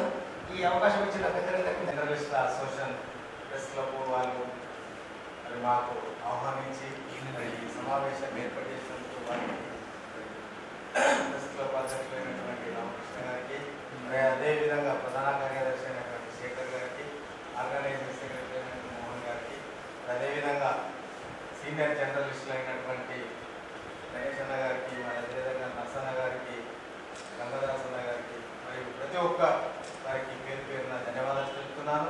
మరి అదేవిధంగా నాతో పాటు వచ్చినటువంటి మా జేఏసీ ఓపెన్లందరూ కూడా ధన్యవాదాలు తెలుపుతున్నాను. మరి అందరిలో మన సోదరిమణి బాగా మాట్లాడారు, వారికి కూడా ధన్యవాదాలు తెలుపుతున్నాను. ముఖ్యంగా ఈరోజు 2-3 ప్రశ్నలు అడిగాను. ఈ జేఏసీ ఎట్లా ఏర్పడ్డది, ఎవరు, ఏంది, మరి ఇంకొక ఆయన తిరుగుతున్నారు, మీరు తిరుగుతున్నారు, ఇది ఏం లేదు. దానికి నేను జవాబు చెప్పదలుచుకున్నాను. విషయం ఏంటంటే నిజామాబాద్ జిల్లాలో నేను గర్వంగా చెప్పుకుంటా, గొప్పగా చెప్పుకుంటా, నిజామాబాద్ జిల్లాలో బీసీ అనే కాన్సెప్ట్ నేను తీసుకొచ్చున్నాను. ఎట్లా 1998లో కృష్ణన్న గారు హైదరాబాద్లో పబ్లిక్ గార్డెన్లో సమావేశం పెట్టాడు బీసీ ఉద్యోగులకు. అది పేపర్లో చూసిన, పేపర్లో చూసి మేము ఇప్పుడు రిటైర్డ్ ఉద్యోగుల సంఘంలో రవీందర్ అని ఉంటాడు. రవీందర్, రాజశేఖర్ అని ఒక టీచర్ ఉండే, చనిపోయింది. రాజశేఖర్ గౌడ్, రాజశేఖర్ గౌడ్, నేను ముగ్గురం కలిసిపోయినాం ఒకటి బస్సులో పోయి అలా పాల్గొని అన్న మేము నిజామాబాద్కి వచ్చినాం, మేము బీసీలము, మేము ఎంప్లాయీస్ అని చేసి అప్పుడు కృష్ణన్న రవీంద్రన్న చూసి నువ్వు బడ్జెట్ బుక్ రాజశేఖర్ను జనరల్ సెక్రటరీ అన్నట్టు నన్ను పోషాడు కదా. మేము ఇక్కడ వచ్చి ప్రకటించుకొని ఉద్యోగుల సంఘాన్ని ఏర్పాటు చేసాం. ఆ విధంగా అంచెలంచెలు వస్తూ జిల్లా బీసీ ఉద్యోగుల సంఘానికి నేను అధ్యక్షుడై జిల్లా ఉద్యోగులు అనేది కాకుండా జిల్లాల సంక్షేమ సంఘం కూడా ఉండాలి. దానికి నవాతే శంకర్ అని ఉండే అంతకుముందు, ఆయన పేరుకు అధ్యక్షుడుగానే ఉండే కానీ ఏ కార్యక్రమం లేదు. నేను ఆయన ఇంటికి పోయినా, శంకర్ అంటే నువ్వు అధ్యక్షుడు ఏమంటే ఎవడు పట్టించుకుంటాడు, ఓడసలు ఇది చేయాలి అని అట్లెట్లా అన్నా ఇంకా ఆయనతో మాట్లాడిన తర్వాత ఆయన చేసే ఆలోచనలు లేదు. అప్పుడు విద్యార్థి సంఘంకు మన శ్రీనివాస్ విద్యార్థి సంఘానికి ఆయన జిల్లా అధ్యక్షుడిగా వచ్చాడు. అప్పుడు శ్రీను నేను ఇద్దరం కలిసినాను. ఆయన వెతుకుండా పోయిన శ్రీనుని ప్రకటించారని పోయేసరికి అన్నాన్ని కలిసిన ఎట్లా ఇదంతా అయిపోయింది కదా, అంతటికి మనకు బాస్ వాళ్ళు సంక్షేమ సంఘం ఉండాలి. సంక్షేమ సంఘం ఉండాలి, దానికి అనుబంధంగా మనం పనిచేయాలి. అది ఒక ప్రొసీజర్. అని చెప్పేసరికి ఎవరని ఇద్దరు ముగ్గురు దగ్గర పోయినాం, ఏం చేయాలన్నారు. లాస్ట్కు శ్రీనివాస్ కూడా ఏం చేశాడు, కరాల సుధాకర్ చేశాడు. ఓళ్ళు పోయి ప్రకటించేసి ముందు సంఘం అయితే నడవాలా, సంఘం ఏంటి మనకు పాస్ లేదు, మనం పోలేము అని చెప్తే ఆ రోజు ఎప్పుడు 2004లో 2005లో అప్పుడు ఆయన జిల్లా అధ్యక్షుడు అయింది. మరి ఆ రకంగా మరి ఆయనతో కలిసి మేము జిల్లాలో దాదాపుగా ప్రతి దాంట్లో ఉద్యోగుల సంఘం, డాక్టర్ల సంఘం, జర్నలిస్టుల సంఘం, జర్నలిస్టులు కూడా బీసీ పెట్టడం జరిగింది. ఇక అందరికీ ఐడియా ఉంటుంది. మరి అదేవిధంగా ప్రతి ఒక్కటి నిజామాబాద్ జిల్లా వాళ్ళ నాకు రాష్ట్ర ప్రధాన కార్యదర్శిగా ఉద్యోగ సంఘం వస్తే రేవంత్ గారిని జిల్లా అధ్యక్షుడు చేస్తే ఆయన ప్రతి డిపార్ట్మెంట్లో సంఘాన్ని ఏర్పాటు చేసింది. ఆ సంఘాల వల్ల మన బీసీ సంఘాల వల్ల పిఎన్జిఓ సంఘం ఎంత పోయింది, పిఎన్జిఓస్ సంఘం కంటే ఎక్కువ పవర్ఫుల్గా మనం నడపడం జరిగింది. అంటే నా అర్హత గురించి మీకు తెలుసు. మరి ఈరోజు నేను దాన్ని మానుకొని మరి నాగరాజు వీళ్ళకు అప్పచెప్పడం జరిగింది. కృష్ణయ్య అధ్యక్షుడిగా ఉండే ఆయన దగ్గర చాదుల శ్రీనివాస్ గౌడ్ ఆయన ఉద్యోగ సంఘం అది విద్యార్థి సంఘం నాయకుడుగా ఉండే, తర్వాత యువజన సంఘం నాయకుడు ఆయన తర్వాత ఇద్దరి మధ్యన విభేదాలు వచ్చేసి వాళ్ళు విడిపోయిన తర్వాత ఆయన సంఘం కృష్ణయ్య సంఘం యథావిధిగా నడుస్తుంది. చాదుల శ్రీనివాస్ గౌడ్ సంఘం ఆయన ఒక సంఘాన్ని ఏర్పాటు చేసుకుని ఈయన జాతీయ అధ్యక్షుడు ఆయన జాతీయ అధ్యక్షుడు కృష్ణయ్య కూడా సుధాకర్ ఏం చేసాడు, రైట్ పోయి ఆయన కార్యక్రమాలు ఆయన చేసుకుంటూ మా కార్యక్రమాలు చేసుకున్నాం. ఆ రకంగా జరుగుతున్న సమయంలో జేఏసీ ఒక ఉద్యమం, ఒక ఆపత్కాలం ఉంది. ఆపత్కాలంలోనే మనం అందరం ఒకటి కావాలన్న ఉద్దేశంతో రాష్ట్రంలో జేఏసీ ఏర్పాటు చేయడం జరిగింది. ఆ జేఏసీలో చైర్మన్, రాష్ట్ర చైర్మన్గా ఎవరు ఆర్ కృష్ణయ్య గారు, కానీ వర్కింగ్ చైర్మన్గా జాదుల శ్రీనివాస్ గౌడ్ గారు. మరి మిగతా దాంట్లో రాజారాం యాదవ్ కానీ, నారగోని కానీ, మరి ఏది నరేంద్ర గౌడ్ కానీ, ఈ రకరకాల సంఘాలు అక్కడ చాలా ఉన్నాయి. వాళ్ళంతా కోచైర్మన్గా ప్రకటించుకున్నారు నడుస్తుంది. అదేవిధంగా మన నిజామాబాద్లో కూడా అదే కాన్సెప్ట్ తోటి కృష్ణన్న గారు ఫోన్ చేయడం, మాకు ఫోన్ చేయడం, మీరు ఇమ్మీడియట్గా మీరు జేఏసీని ఫామ్ చేయండి అంటే అప్పటికప్పుడు తన అన్ని కులాల సంఘాలను వాళ్ళని పిలిచాడు. దాంతోపాటు సుధాకర్ గారిని కూడా ఇన్వైట్ చేసి మనం జేఏసీ ఏర్పాటు చేసుకుంటాం. జేఏసీ ఏర్పాటు చేసుకుందామని ఆయన ఇమ్మీడియట్గా వేసి వెళ్ళిపోయాడు. అంటే ఆయన ఉద్దేశం అంటే గీల చూస్తే నేను వస్తానా, ఇక్కడ గీలతో నేను ఉంటానా అని కావాలి. అయితే ఇమ్మీడియట్గా వచ్చిన కుల సంఘాలలో నథింగ్ ఈ నాయన కొరకు మనం జేఏసీని ప్రకటించుకుందాం, కోచైర్మన్ ప్రకటించుకుందాం అని అనేసరికి అది ఇమ్మీడియట్గా ప్రకటన చేయడం జరిగింది. ఇది జేఏసీ ఏర్పడాలి. పిల్లలకు కూడా రామనామ బాధ్యత తీసుకొని ఆయన పిలిపించి ఎవరి అర్హత ఏమున్నది, ఎవరికి ఇస్తే బాగుంటుంది అంటే డిసైడ్ చేసి దాని ప్రకారం నడుచుకున్నాం. ఇప్పుడు స్టేట్లో ఏ ప్రకారం ఉన్నదో జిల్లాలో కూడా అదే ప్రకారం నడిపిస్తున్నాం. దానికి తప్పుగా విరుద్ధంగా మేము పోతే మీరు మాకు నీ నువ్వు తప్పు చేస్తున్నావు, నువ్వు పక్క తప్పు ఉంటే తప్పు ఏదైతే నువ్వు ఉద్యమం నడాలి. మనం పంతాలో పోయి నాకు ఆ పదవి కావాలి, నాకు ఈ పదవి కావాలంటే కుదరదు. మనం ఉద్యమాన్ని నడపాల్సిన అవసరం ఉంది. మరి అదేవిధంగా రాజేష్ అన్న మరి ఎక్కడెక్కడ ఏమేమి కార్యక్రమాలు చేసుకున్నారు, జేఏసీ ఎక్కడ దాకా విస్తరించిందంటే 3 రోజుల్లోనే చట్టిపిల్ల 3 రోజులు ఆయన పట్టుకునే విన్నావా అన్న రాజేష్ అన్న 3 రోజుల సారి ప్రతి కుల సంఘాన్ని వెతుకుతున్నాం. ఈ నిజామాబాద్ ఎక్కడైతే మన బీసీ సంఘాలు ఉన్నాయో రాష్ట్రంలో ఉన్న ఎన్ఆర్ఓ గారి మూలాలు ఎక్కడ ఉన్నాయి, రాజారాం యాదవ్ ఉన్నాడు ఆయన మూలాలు ఎక్కడ ఉన్నాయి, ఇవి వెతికి అన్న నువ్వు కోచైర్మన్ తీసుకో, నువ్వు కోచైర్మన్ తీసుకో. కుల సంఘాలే మేమున్నప్పుడు వేరే వాళ్ళ అధ్యక్షులు ఉండేవాళ్ళం, ఇప్పుడు వేరే వాళ్ళ అధ్యక్షులు మరి వాళ్ళ ద్వారా వాళ్ళ ద్వారా చెప్తా ఉన్నాం. మరి అదేవిధంగా ఈ చూసుకున్నట్లనే టైం అయిపోతుంది. ఫోన్ల ద్వారా ప్రతి నియోజకవర్గాల వారిగా ఒక 4-5 రిప్రజెంటేటివ్ ఏర్పాటు చేశారు. మనం మీరు కార్యక్రమం చేయండి, మీరు ఒక జేఎస్ వాళ్ళ ఫామ్ కండి, మేము వస్తాం, మిమ్మల్ని ఎవరిని చైర్మన్ ఏది ప్రకటించాలనేది కూడా వాళ్ళకు కొంత పురమాయించడం జరిగింది. వాళ్ళు దాని అనుసారంగా వాళ్ళు ఏర్పాటు చేస్తారు. మరి అది దాని తర్వాత లక్ష్మీనారాయణ బీజేపీ కదా అంటే మళ్ళీ కూడా తీసుకొచ్చాను. నేను బీజేపీ అయినా నా తల్లి బీసీ తల్లిని కాదని అది ఏదైతే ఉన్నది బంగారం ఉంటే బయటికి రానుంటే నాకు ఇది కావాల్సింది దీనికి చేసిన దాదాపు 23 సంవత్సరాల సీనియారిటీ ఉంది. బీజేపీలు కూడా నన్ను ప్రశ్నించలేను వాళ్ళ పోయినావు కదా, నా రైటు నా తల్లి కొరకు నేను పాటుపడతాను. అది కాదు ఖచ్చితంగా అన్నాడు, దాన్ని వదలకుండా అందరికంటే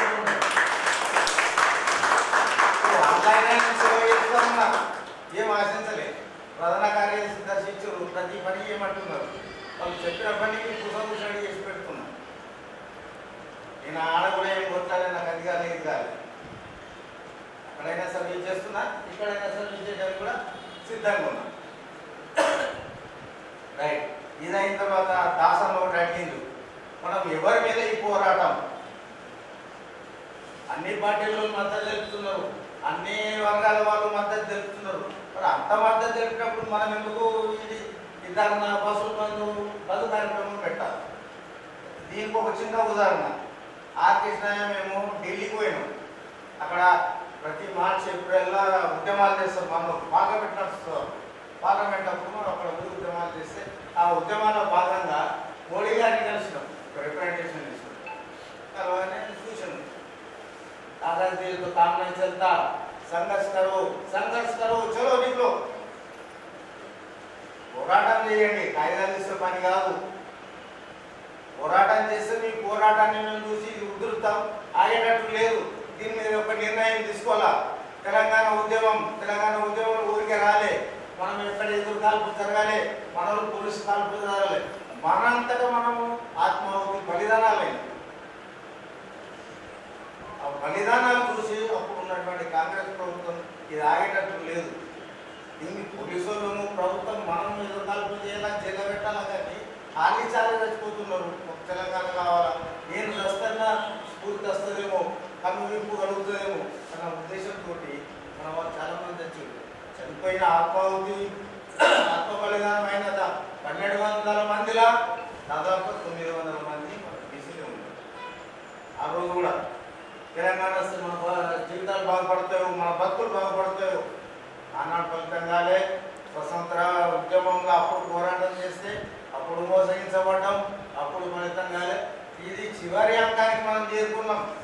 ఇన్నొద్దులు మాకు రిజర్వేషన్ కావాలని తిరిగినాం. కానీ మన మీద దయదలిచి రేవంత్ రెడ్డి గారు, రాహుల్ గాంధీ గారిని తీసుకొచ్చి కామారెడ్డిలో డిక్లరేషన్ ఇప్పించింది. మనకు 42% బీసీలకు రిజర్వేషన్ ఇస్తా. మా ప్రభుత్వం రాగానే అదే కార్యక్రమం అని. అప్పుడు మన బీసీలందరూ రేవంత్ రెడ్డి గారు ప్రభుత్వం రావాలా, వస్తే మాకు 42% రిజర్వేషన్ వస్తుందని చెప్పి బీసీలంతా ఏకమై ఒక భర్తమాదిగా ఆయనకు ఓట్లు వేయించి, అప్పటి కాంగ్రెస్ ప్రభుత్వం లేదు, ఈ డిక్లరేషన్ కంటే ముందు ఏమీ లేదు, 10 సీట్లు వస్తే చాలు అనే పరిస్థితుల్లో దగ్గర 60-70 సీట్లు మనం గెలిపించడం జరిగింది. కారణం 72% ఇస్తారు. ఇలా యుద్ధం ఎవరి మీద? రేవంత్ రెడ్డి గారి మీద. అయ్యా నువ్వు మాకు 42% ఇస్తావు, ఒక దేవుడు అసలు మనిషి నువ్వు, కానీ నీకు అన్ని అడ్డంకులు వస్తున్నాయి. నువ్వు ఇచ్చే ముందు కూడా నువ్వు ఏం ఆలోచించుకున్నావు? ఏ ఆధారంగా 42% అన్నాను. 42% మనం మేనిఫెస్టో తయారు చేస్తాం రాజకీయ పార్టీలు. ఆ మేనిఫెస్టో తయారు చేసే ముందు ఆర్థిక పరిస్థితి, రాజకీయ పరిస్థితి, కులాల పరిస్థితి ఇవన్నీ తెలుసుకున్న తర్వాతనే మేనిఫెస్టోలు పెట్టాలి. మేనిఫెస్టో మీద మనం ఏమైనా చట్టానికి వెళ్ళాల్సినంత రైట్ కూడా మనకు ఉంటుంది. అదొక రాజ్యాంగం మాదిరిగా పార్టీకి. అది నువ్వు ప్రకటించినావు, 42% ఇస్తా అన్నావు, ఇయ్యాలా నువ్వు కామ్ ఆడుతున్నావా అది తెలియదు, రియల్గా నా పోరాడుతున్నావా మాకు తెలియదు. ఇలా హైకోర్టుకి వెళ్ళావు, అక్కడ డోర్స్ బంద్ అయిపోయింది. సుప్రీంకోర్టుకు వెళ్ళినాం, అక్కడ డోర్స్ బంద్ అయిపోయింది. చట్టపరంగా మనకు వచ్చే ప్రసక్తే లేదు. అటు ఇటు పోతే 50% దాటారు. రాజ్యాంగంలో ఉన్నదే చెప్పమండి, ఏ రాజ్యాంగంలో ఏదో సందర్భంగా సుప్రీంకోర్టు 50% కంటే ఎక్కువ దాటాదని చెప్పింది. అదేమో భద్రత కాదు. అవునా? రాజ్యాంగంలో లేదు. అది సుప్రీంకోర్టు ఒక తీర్పు ఇచ్చింది. ఆ తీర్పు మీద మనం కొట్లాడదాం. నేను సుప్రీంకోర్టు హైకోర్టులో నడుస్తున్నది. పాత రిజర్వేషన్ ప్రకారం తీసుకోండి. ఈ రోజు చెప్పకండి పాత రిజర్వేషన్ ఎట్లా వస్తుంది, మీద ఒకటి వస్తుంది, మీద ఒకటి వస్తుంది. తగ్గించిన రిజర్వేషన్ 25% మన బీసీలకు ఉంటుంది. ఈ గ్రూప్ కలుపుకుంటే 29%. అటువంటి 29% తీసుకొచ్చి 21.22% ఇచ్చింది.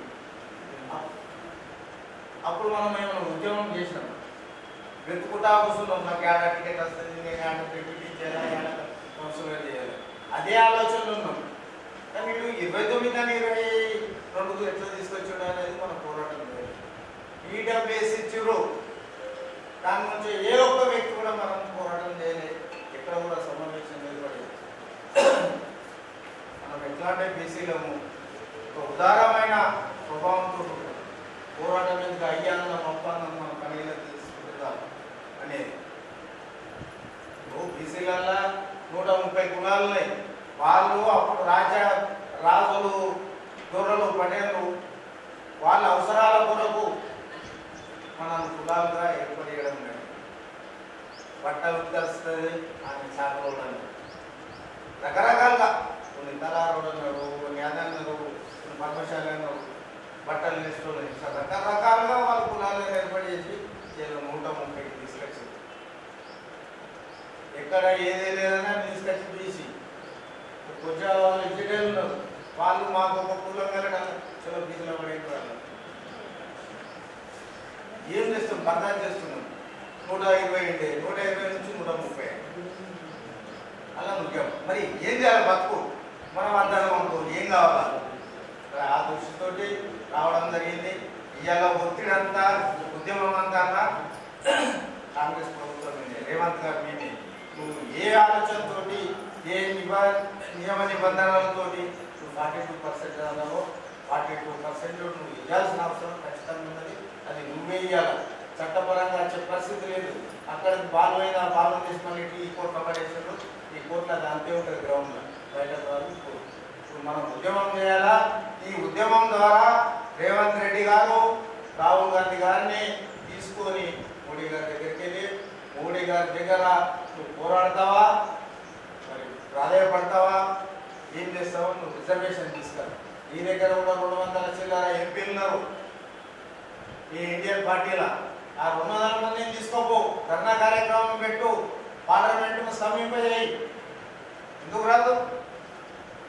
నువ్వు కాగితం ఇచ్చేసి నేను అది కాదండి జీవో నంబర్ 9 తీసుకొని కాకపోతే గవర్నర్ ఒప్పుకోలేదు, గవర్నర్ ఒప్పుకుంటే రాష్ట్రపతి ఒప్పుకోలేదు. నువ్వు కాగితాలతో పని నడుస్తా. ఇది అట్లా మేము 80 ఏళ్ళ నుంచి కాగితాలు తీసుకుంటూ వస్తున్నాం. హైదరాబాద్ నేను తీసుకోపోతామన్నా కానెక్షన్ వాడు పేరు రాష్ట్రం ఒక కాగితం ఇస్తాం, కానగా పేరు రాష్ట్రం ఇస్తాం. అదే పని కాడ లాస్ట్కు మోడీ గారు చెప్పింది ఏంటంటే కాగస్తే కామేంత సంఘర్షకరు అని చెప్పారు. ఇవాళ సంఘర్షణ చేయాల్సిన అవసరం ఖచ్చితంగా ఉన్నది.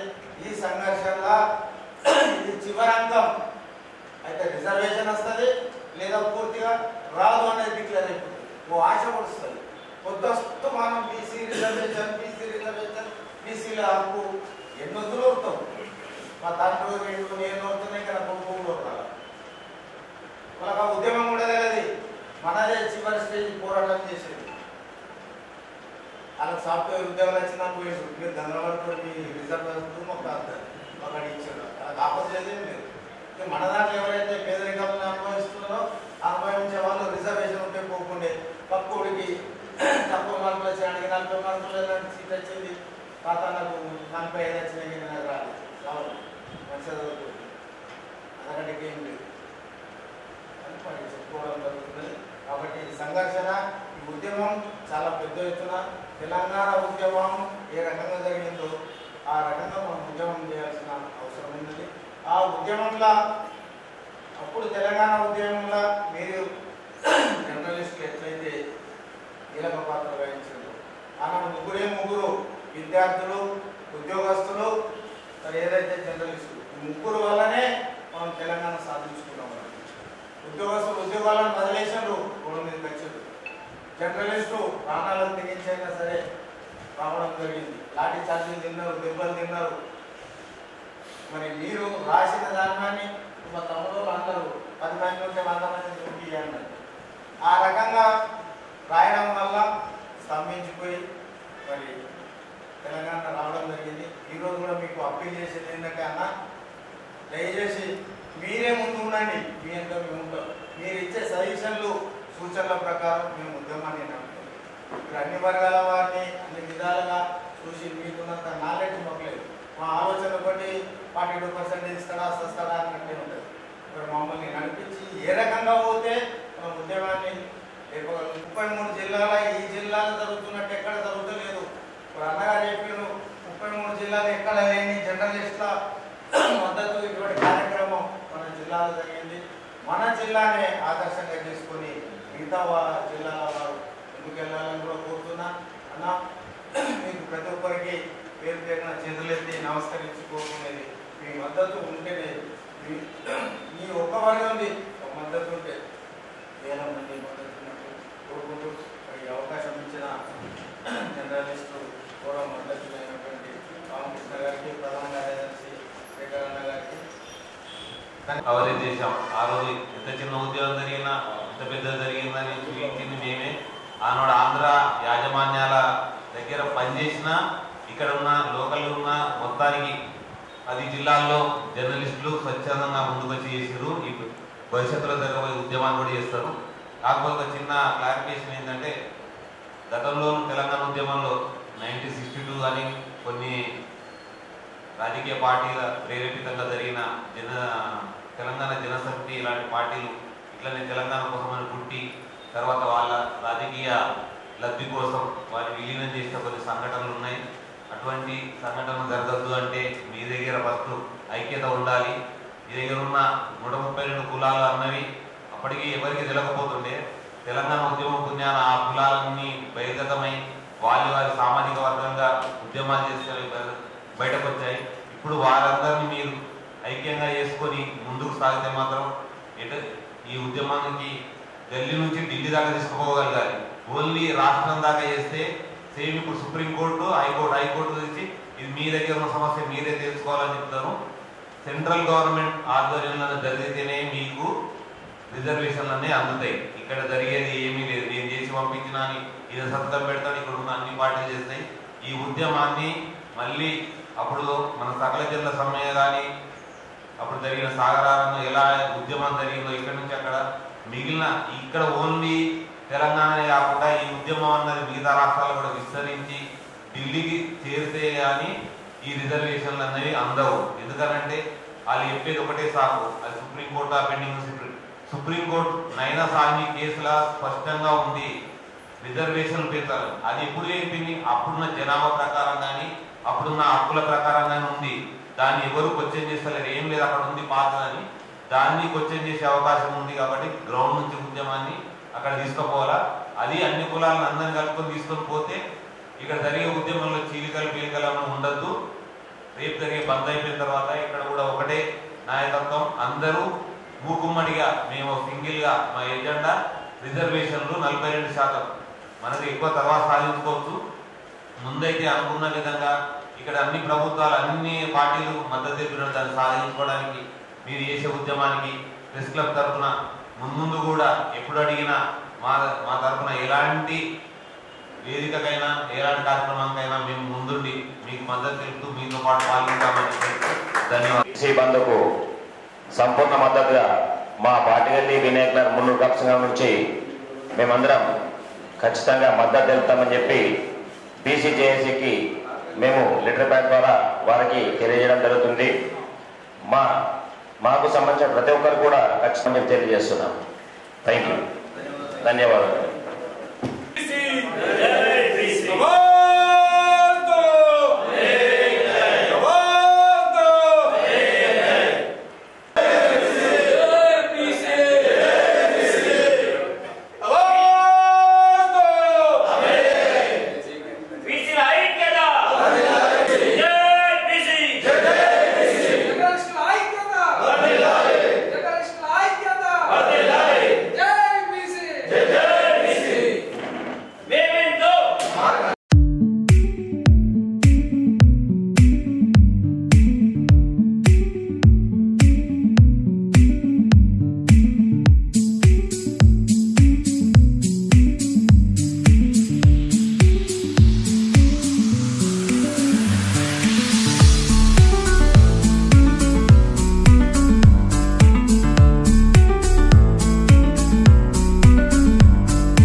అయితే రాష్ట్రంలో బీసీ జేఏసీ ఏర్పాటు చేయడం జరిగింది.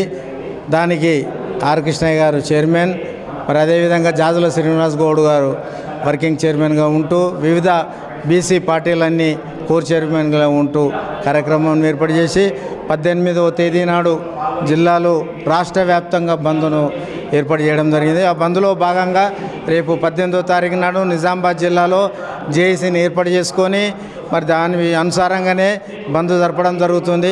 ఈ బంద్ కొరకు మరి జిల్లాలో ఉన్నటువంటి ప్రతి కుల సంఘాలకు, వ్యాపార వ్యవస్థలకు ప్రతి ఒక్కరికి మా యొక్క అప్పీల్ లెటర్ని ఇవ్వడం జరిగింది. అదేవిధంగా ఆర్టీసీ వారిని కలిసి కూడా వారికి అప్పీల్ లెటర్ ఇచ్చినాం. మరి అదేవిధంగా సిపిని, ఏసీపీ గారిని కూడా కలిసి మేము చేస్తున్న బంధువును మీరందరూ సహకరించాలని కోరడం జరిగింది.